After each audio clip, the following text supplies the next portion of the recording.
Mitra Siang Molopati, selamat datang di podcast Radio Molopati. Kali ini dengan tema kemerdekaan, sejarah pergolakan Bojonegoro di masa kemerdekaan. Tentunya peringatan Hari Kemerdekaan Republik Indonesia yang ke-80 menjadi momentum yang luar biasa bagi seluruh elemen bangsa untuk kembali menengok perjalanan panjang menuju kemerdekaan. Di balik narasi besar perjuangan nasional, terdapat kisah-kisah lokal yang tak kalah penting dan heroik tentunya. Salah satunya adalah sejarah pergolakan di Bojonegoro. Hadir bersama kita kali ini narasumber kita adalah penulis buku Bojonegoro Tempo Dulu, pengamat sejarah lokal Bojonegoro, dan founder penerbit Nuntera. Selamat datang Mas Nanang Farudin. Selamat datang. Apa kabar Mas? Alhamdulillah baik. Alhamdulillah baik ya. Nah, mungkin di awal pertanyaan kita kali ini bisa diceritakan Mas untuk latar belakang Mas Nanang sebagai seorang penulis buku. Kali ini judulnya adalah Bojonegoro Tempo Dulu. Mungkin apa juga yang memotivasi Mas Nanang untuk mengangkat buku ini?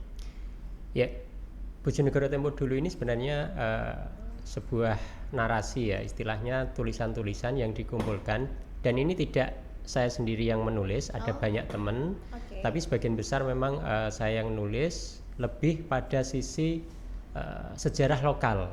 Jadi bagaimana Bojonegoro di masa lampau, ketika awal berdiri menjadi atau bernama Bojonegoro, lalu sampai pada pergolakan era kemerdekaan, sampai pada hal-hal yang kecil sebenarnya, kayak dulu itu di Bojonegoro ada bioskop berapa.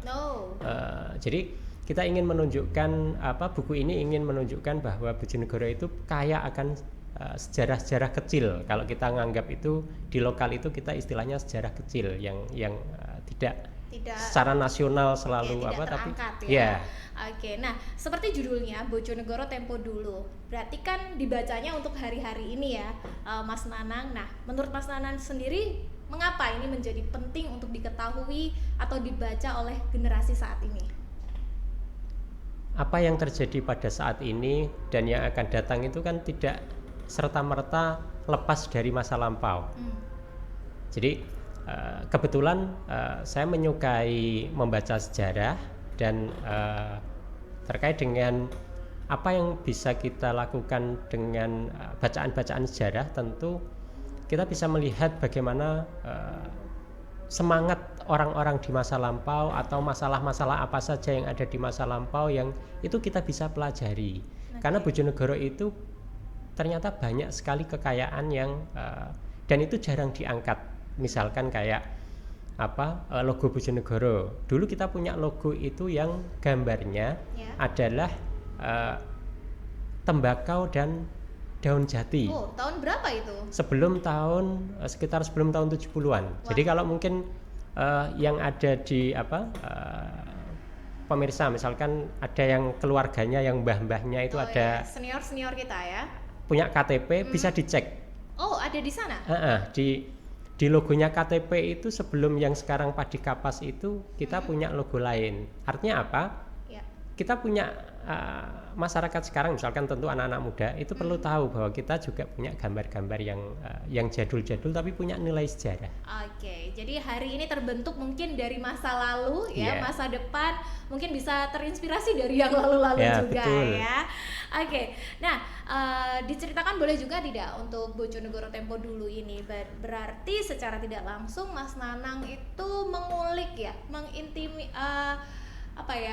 mencari referensi tentang sejarah-sejarah lokal yang ada di Bojonegoro. Kalau boleh tahu nih, dari semua yang sudah dikumpulkan, bagaimana sih situasi Bojonegoro, karena ini tema kemerdekaan ya, saat menjelang proklamasi 17 Agustus 45?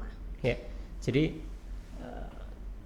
ada satu buku sebenarnya yang mungkin ini tidak banyak yang punya. Jadi mungkin tidak bisa saya berarti tidak banyak yang tahu ya. Ya. Ini mungkin saya tunjukkan, ada satu buku yang ini malah yang menerbitkan adalah Pemkab Bojonegoro. Tahun 88. Dan ini lumayan lengkap karena apa? Buku ini menceritakan era prasejarah sampai tahun 80 itu.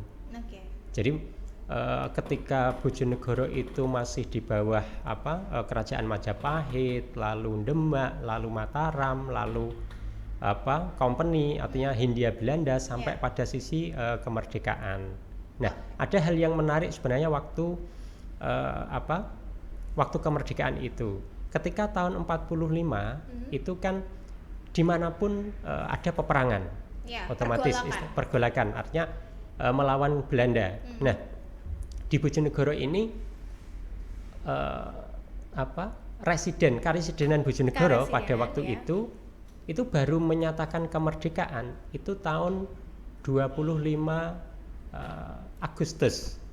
Jadi tanggal 25 Agustus di tahun yang sama atau di tahun yang sama? Berbeda? Oh, berarti 1945. Ya. Namun di tanggal yang berbeda.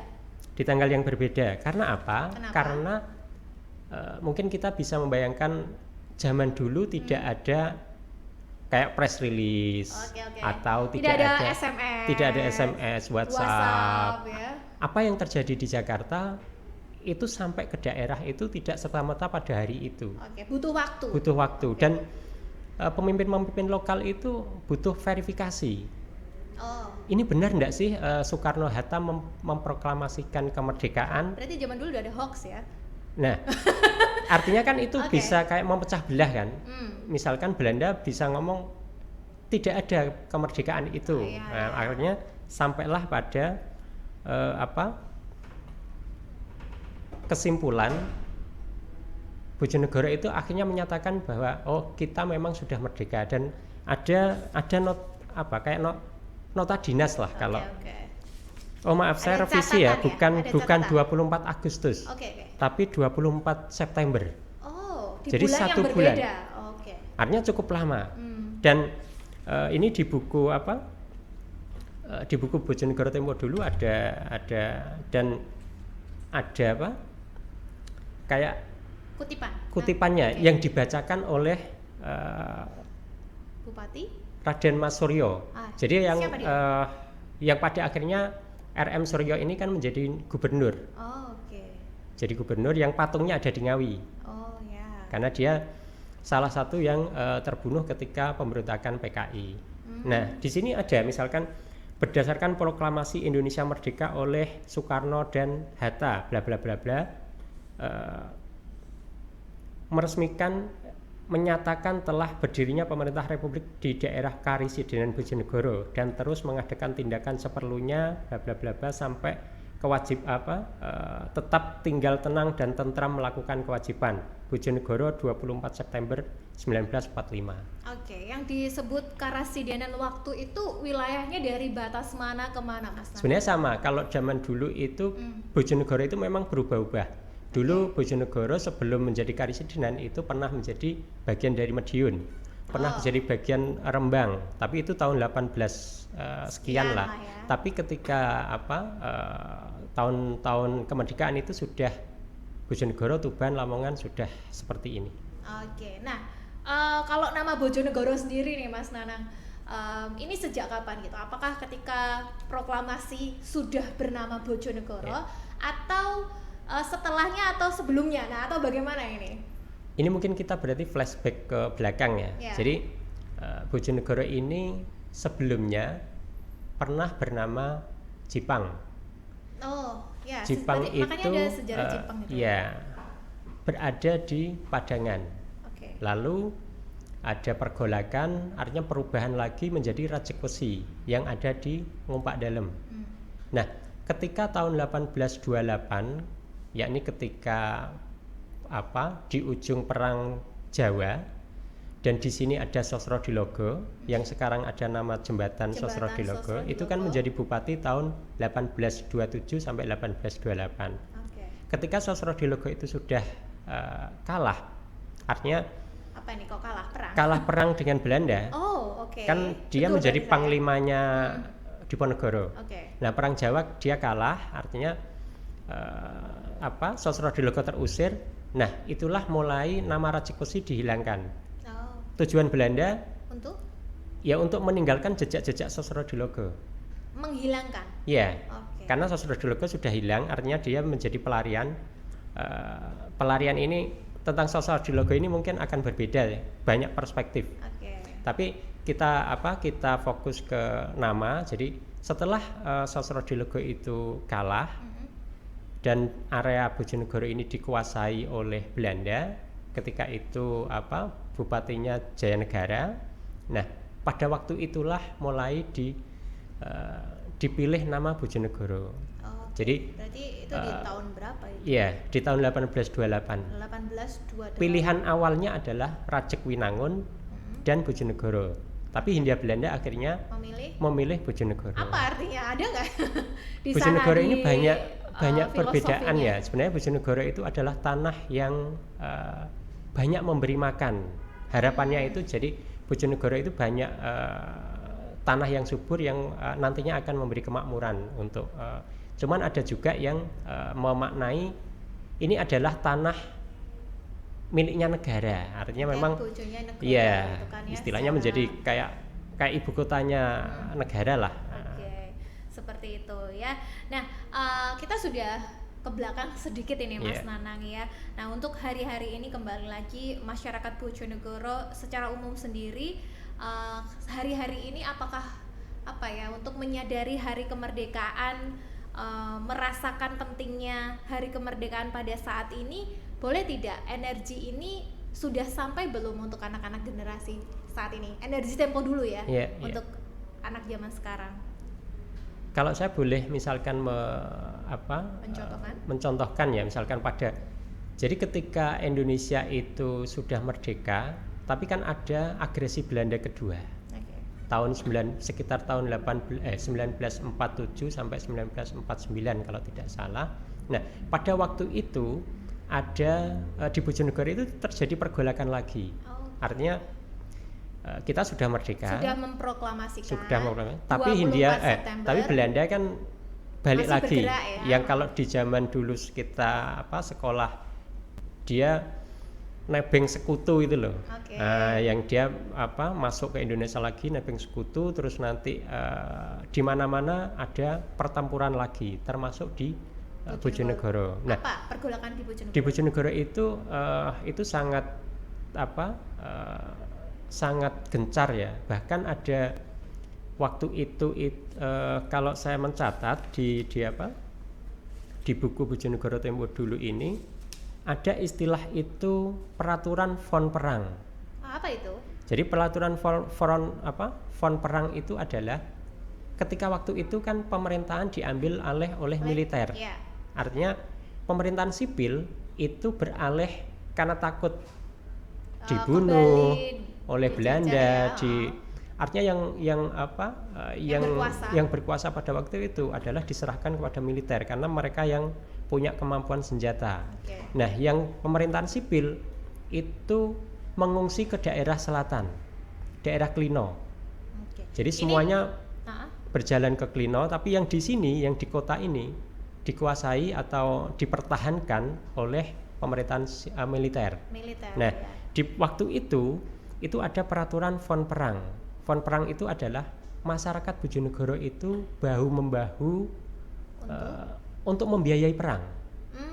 Jadi kalau di buku yang ada satu buku itu judulnya Rakyat Jawa Timur Mempertahankan Kemerdekaan itu dan itu kehebatan di Bojonegoro. Oh, itu termasuk Bojonegoro? Iya. Bahkan ini hanya menunjukkan di Bojonegoro saja. Oh.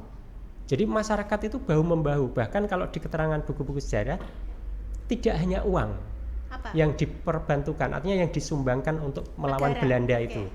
Tapi juga ada yang beras, ada yang jagung, bagaimana hasil bumi ya? Iya, hasil bumi. Itu untuk membiayai bagaimana mengusir Belanda.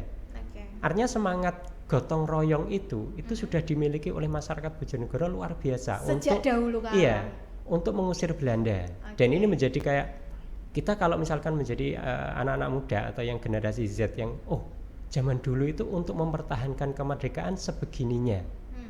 Tidak hanya orang-orang yang mampu, orang-orang yang tidak mampu. Bahkan pada masa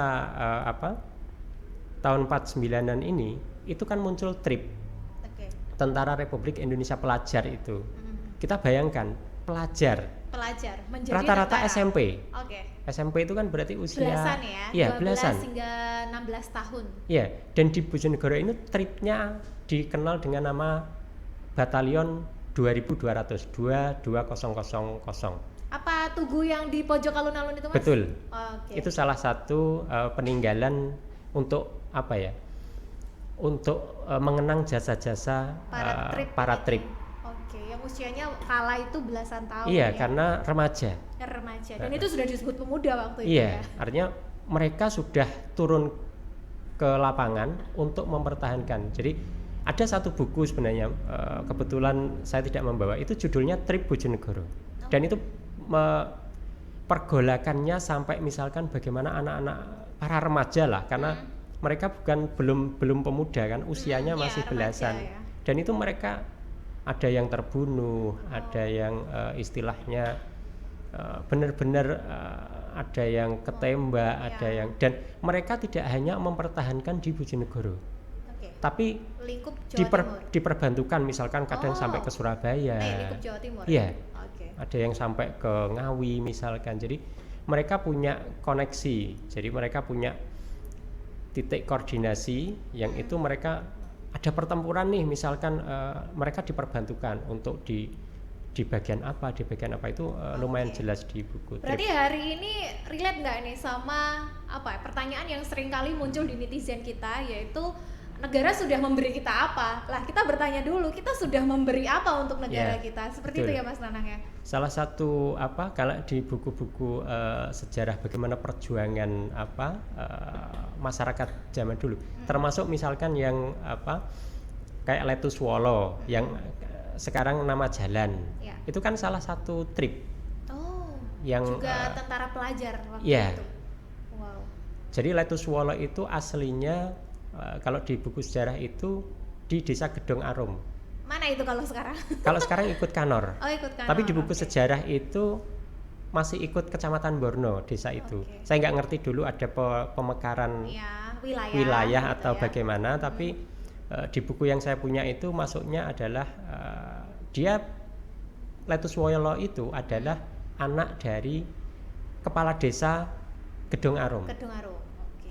Yang menjadi trip dan gugur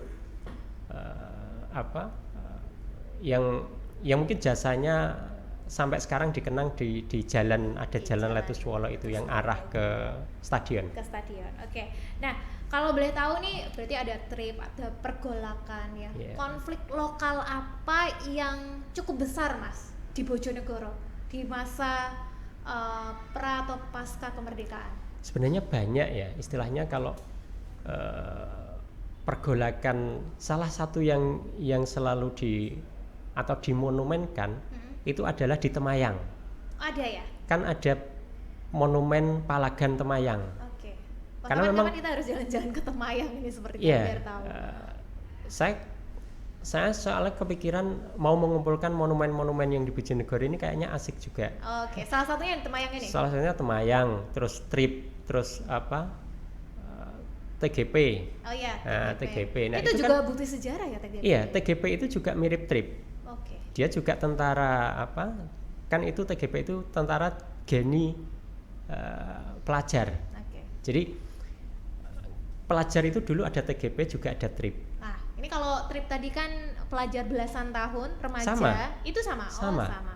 Hanya kayaknya dulu itu ada yang misalkan mereka di teknik mesin, yang lainnya kayak jurusan sosial dan tidak gitu, karena mereka punya circle masing-masing untuk punya memudahkan sendiri ya. Nah, kalau yang di Palagan itu menjadi kayak sentra gambaran sederhananya itu kan ketika Bojonegoro kota itu dikuasai Belanda pada waktu agresi Belanda kedua itu, pasukan militer atau pasukan Indonesia itu selalu bertahannya akhirnya ke selatan. Arahnya. Sehingga pertahanan para gerilyawan, misalkan orang-orang pejuang kita itu di Temayang waktu itu untuk mempertahankan. Jadi karena apa? Pemerintahan sipil ada di Klino, jadi jangan sampai mereka masuk sampai di sana. Artinya semuanya difokuskan di hutan Temayang itu. Dan sampai sekarang saya pernah menulis itu tentang Temayang itu, dan memang ditulis secara detail di salah satu buku kirab Jawa Timur ya, itu ada 6 kali kayak serangan gitu loh. Jadi kayak memang ini luar berarti biasa. Konflik yang cukup besar Iya. berarti ya. 6 Jadi kali serangan. Kayak misalkan diserang, lalu bisa bertahan, Belanda mundur lagi, diserang lagi, mundur lagi, terus begitu sampai mereka akhirnya, makanya di sana ada monumen yang di Temayang itu. Bentuknya seperti apa monumennya kalau boleh diceritakan? Ada sih kayak apa ya? Ya kayak monumen, bentuknya seperti kalau trip kan seperti peluru ya. Iya. Kalau di sana bangunan, kayak bangunan ya. Kayak gapura. Kayak gapura. Oke. Lalu ada nggak tokoh pahlawan kita yang dari selatan sana?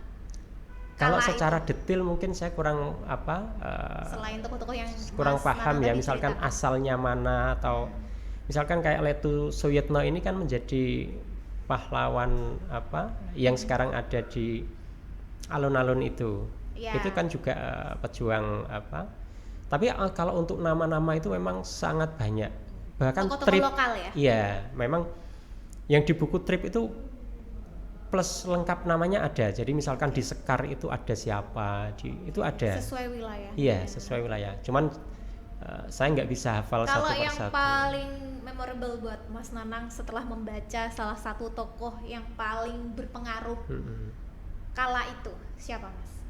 Kalau di era kemerdekaan itu yang mungkin tidak berpengaruh ya, maksudnya ada satu tokoh itu mungkin yang kan menarik perhatian Mas Nanang ya aja. yang gitu.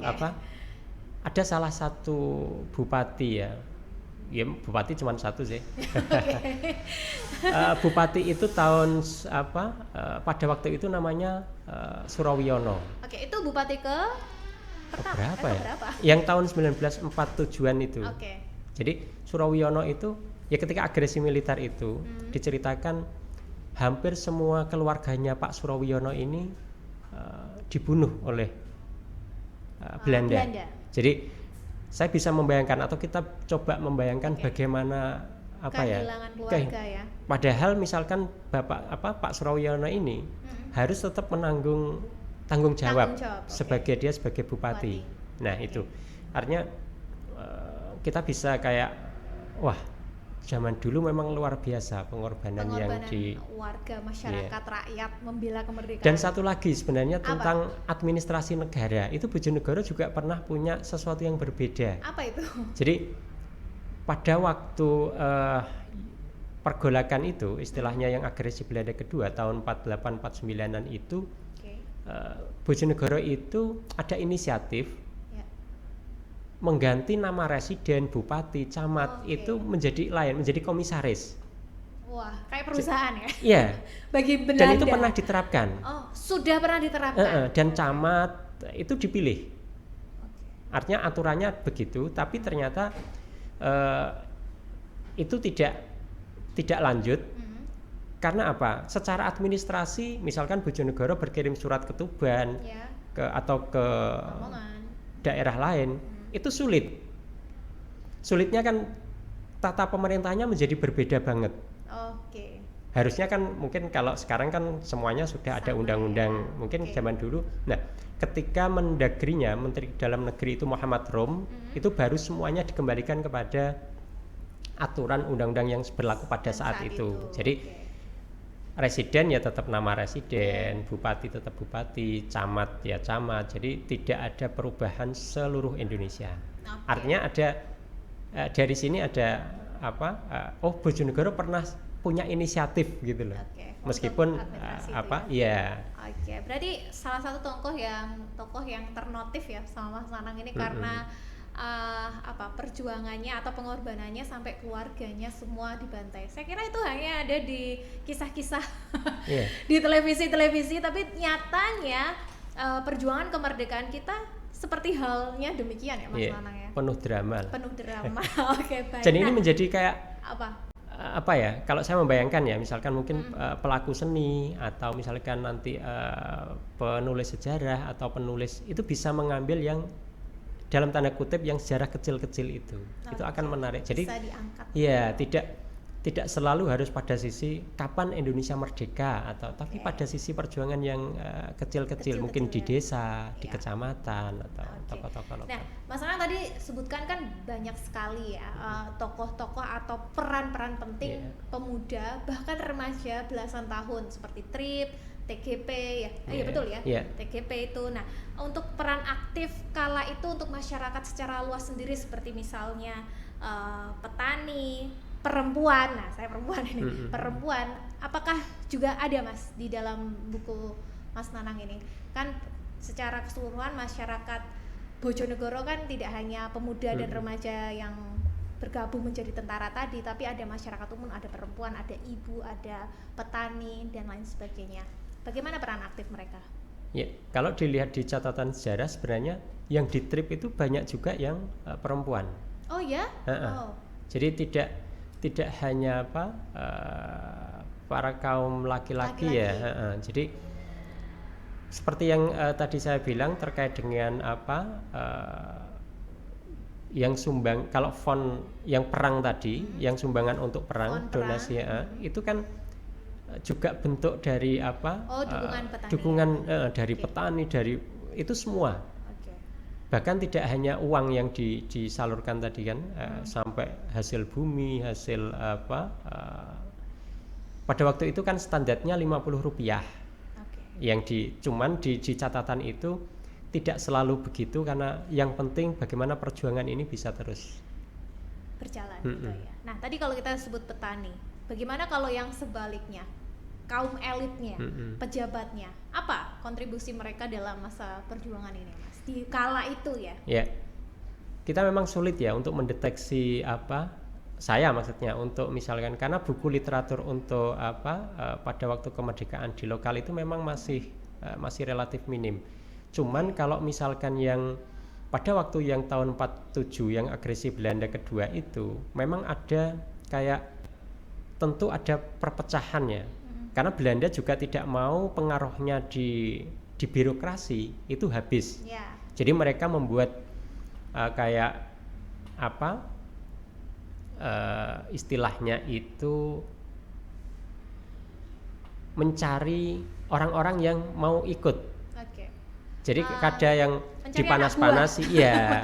Sehingga di tingkatan birokrasi atau di tingkatan pemerintahan pada waktu itu akhirnya ada yang dalam tanda kutip itu menjadi ada yang menjadi mata-mata atau menjadi ada kok beberapa yang misalkan pada akhirnya diganti atau apa gitu, ada di cerita-cerita yang tapi yang menjadi garis besar sebenarnya adalah bagaimana pada waktu itu kalau sekarang misalkan kita kan ada TMMD itu ya.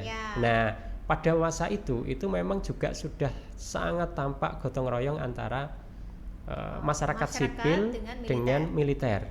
Dan kalau kita lihat narasi sejarahnya itu memang sudah sungguh luar biasa. Artinya untuk bagaimana semua orang bahu membahu antara militer, sipil itu untuk mempertahankan kemerdekaan.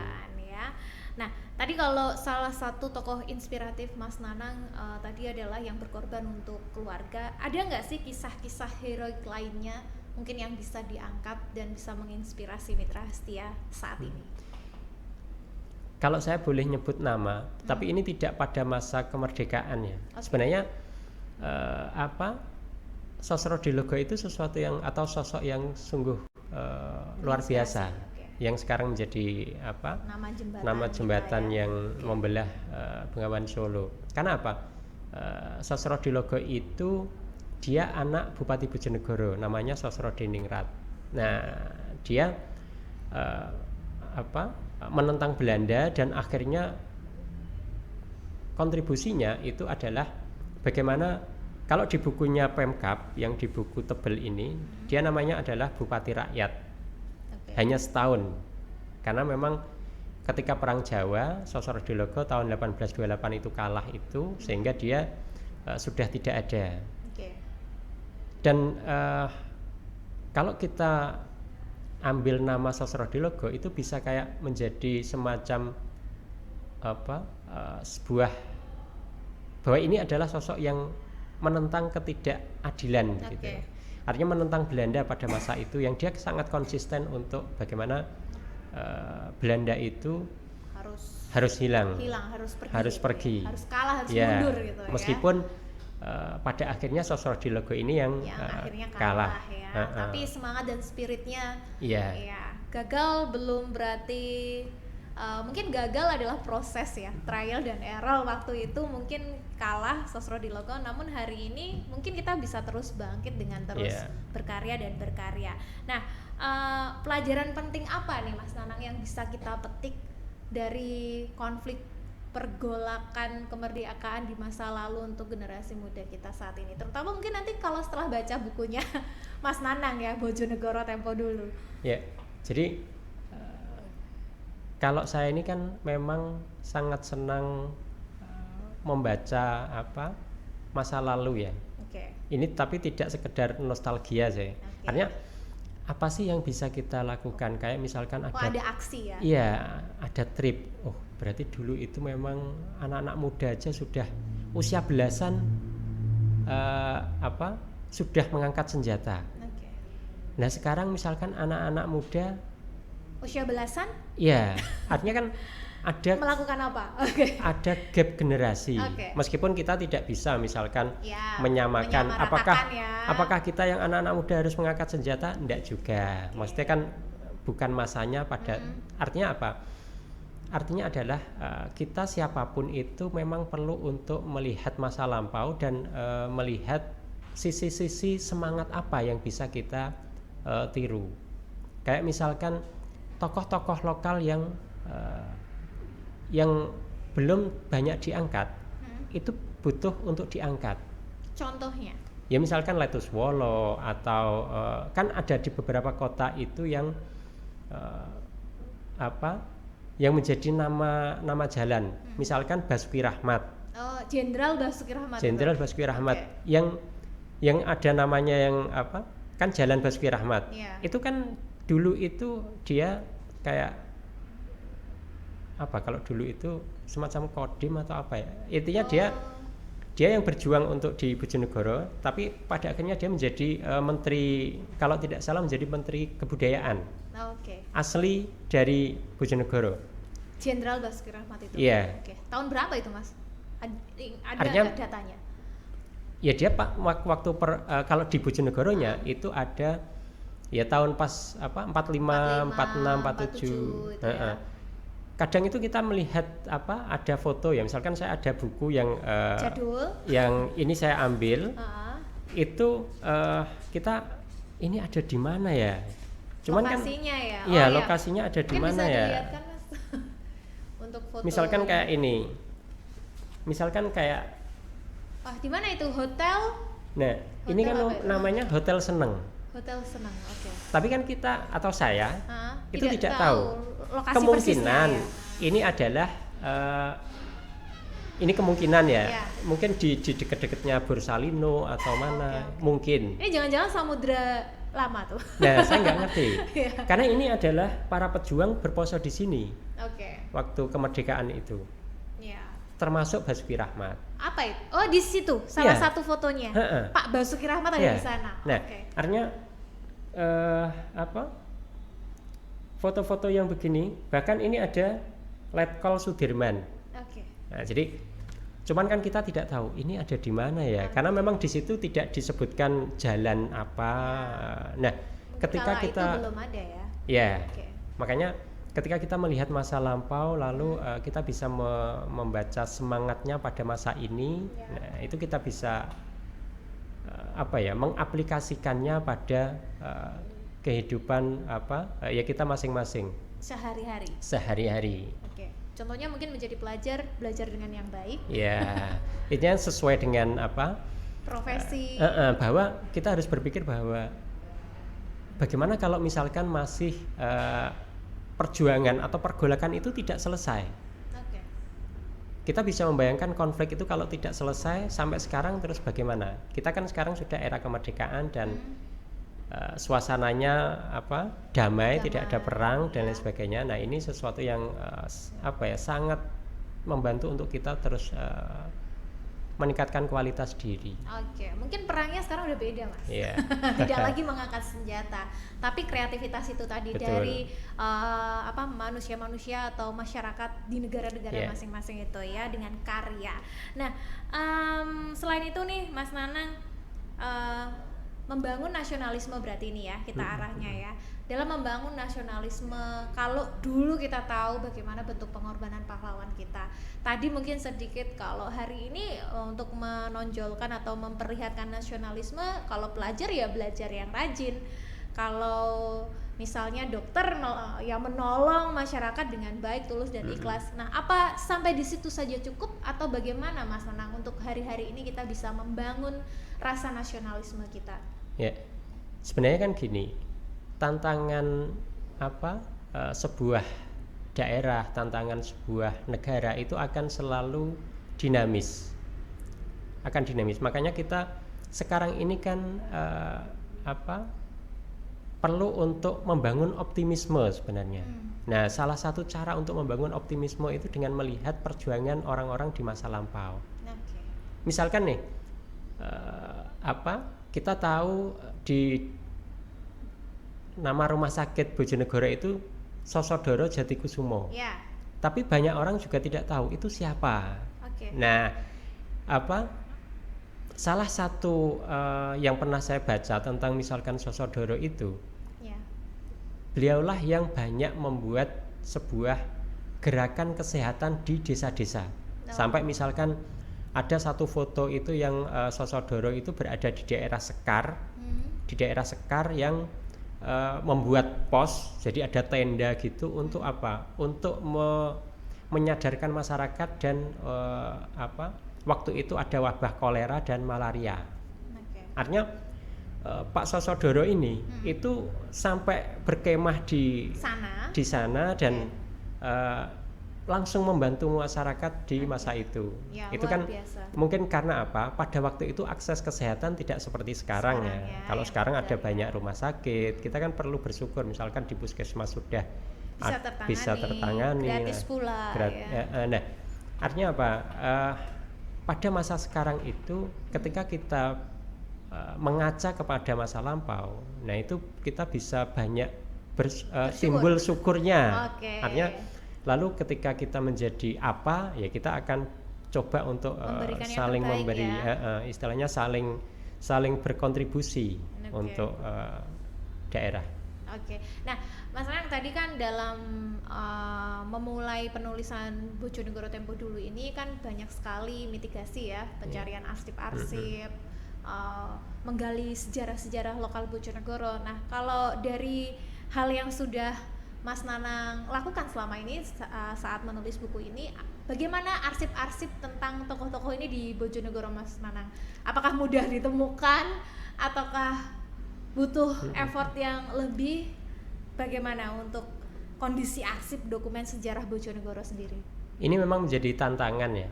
Artinya tantangan tidak hanya di Bojonegoro, di daerah di hampir banyak daerah untuk mencari tokoh-tokoh yang dalam bentuk buku atau bahan bacaan itu memang masih sulit. Misalkan tentang siapa Letus Wolo, siapa Letus Suyitno, atau tentang Bojonegoro di masa pemerintahan Jepang misalkan. Seperti apa? Itu memang masih minim, dan ini menjadi tantangan bagi para penulis sejarah, entah itu mungkin guru-guru sejarah atau penyuka sejarah untuk bisa lebih banyak mengambil tema-tema lokal. Karena ternyata kalau kita menulis tentang tema-tema lokal itu banyak pembacanya ternyata. Lebih banyak daripada misalkan kita menulis yang di luar Bojonegoro. Iya, yang nasional misalkan. Katakanlah buku Bojonegoro Tempo dulu ini kan sebenarnya sangat tipis.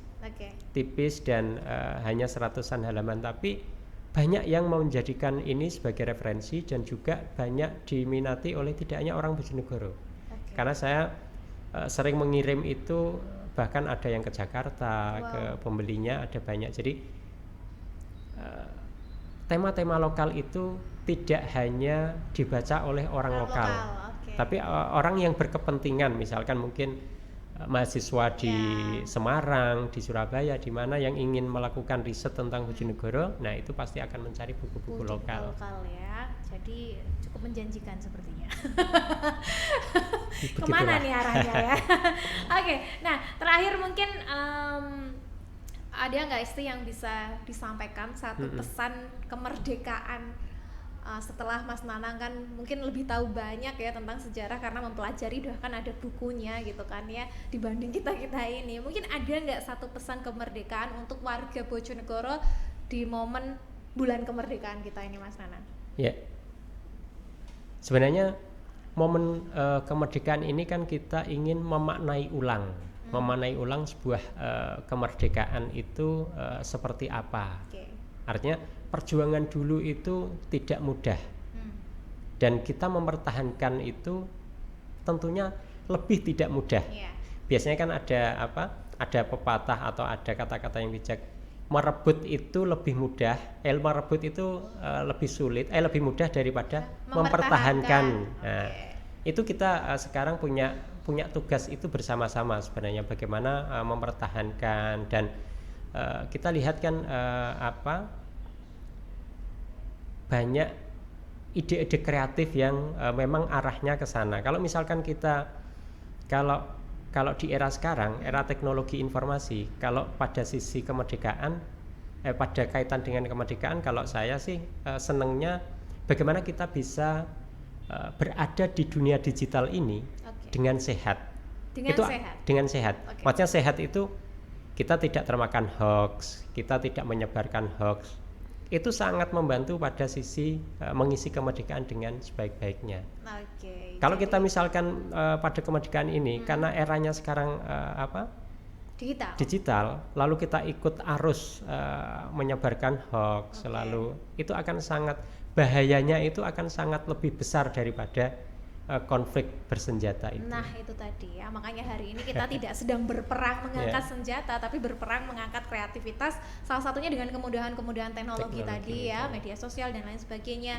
Ya hati-hati, bagikan mata pisau dua arah gitu ya. Kalau digunakan dengan bijak akan mengisi kemerdekaan, tapi kalau sebaliknya bisa jadi kita malah penimbul pertikaian. Iya, betul sekali.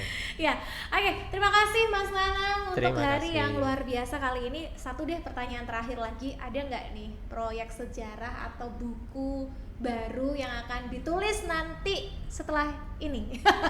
Ini gimana? Kalau dibilang rencana mungkin enggak ya, angan-angan lah. Angan-angan. Kalau saya itu malah menyukai batin ya. Ya batin lah. Batin ya. Tapi ini sudah coba saya pilah. Misalkan gini, saya itu menyukai sejarah-sejarah yang sangat lokal, desa misalkan. Dan saya coba batin saya atau angan-angan saya itu akan menerbitkan buku berseri tentang sejarah desa. Jadi misalkan gini. Gimana nih? Salah satunya misalkan di Desa Sudah Malo misalkan. Sudah Malo itu ternyata dia ada di prasasti. Artinya menjadi desa sangat tua. Tertua di Bojonegoro? Iya, bisa jadi. Artinya yang tercatat di prasasti lah. Mungkin yang lainnya ada prasasti tapi tidak ditemukan, bisa jadi. Tapi sejauh ini yang ditemukan prasasti itu merujuk nama Sudah yang di Malo itu sebagai Desa Perdikan Tambangan. Jadi tambangannya itu berarti sudah mulai abad tahun 1600-an itu sudah beroperasi. Iya. Nah, saya menyukai cerita-cerita seperti itu. Misalkan kayak di desa Maling Mati misalkan. Nah, kenapa banyak maling yang mati di sana? Nah, itu kan artinya ada sesuatu yang lalu saya mencari-cari tahu, oh ternyata di sana itu ada pohon-pohon jati yang kalau 9 orang, saya belum ke sana ya, tapi saya mendapat cerita kalau 9 orang berangkulan itu baru bisa bisa sampai saking gedenya pohon itu. Nah, kayak misalkan lagi ada desa namanya Kaliombo. Nah, desa Kaliombo. Tapi yang menarik di Desa Kaliombo itu adalah di sana adalah apa nih Mas? Banyak pegiat seni. Nah, jadi hampir semuanya adalah bisa gamelan. Jadi anak-anak kecil itu bisa gamelan. Artinya sumber pelaku seni gitu. Ya, Oke. begitu. Artinya di Bojonegoro ini banyak desa-desa yang punya kreativitas yang luar biasa. Nah, saya pengen mengangkat kearifan lokal. Oke. Jadi Semoga, nanti doakan ada aja. seriesnya ya, desa mana terus kemana Ya, terus kemana gitu. batinnya ya. begitu, Batinnya batinnya. begitu. Semoga Doakan dia aja. kita doakan ya. Amin. Nanti kalau sudah terbit saya dapat gratis. Bisa. Terpaku beliaunya ya. Karena terpaksa kan Oke, ini. baiklah. Terima kasih Mas Anang Ya, Barudin. ya. Semoga rencana-rencana yang dibatin tadi ya bisa segera terrealisasi. Amin. Dan Mitra Asia itu tadi sudah bersama kita di podcast Radio Malopati bersama narasumber kita Mas Nanang Farudin, seorang penulis buku, founder penerbit dan juga pengamat sejarah di Bojonegoro. Nantikan episode-episode lainnya dan tetap merdeka.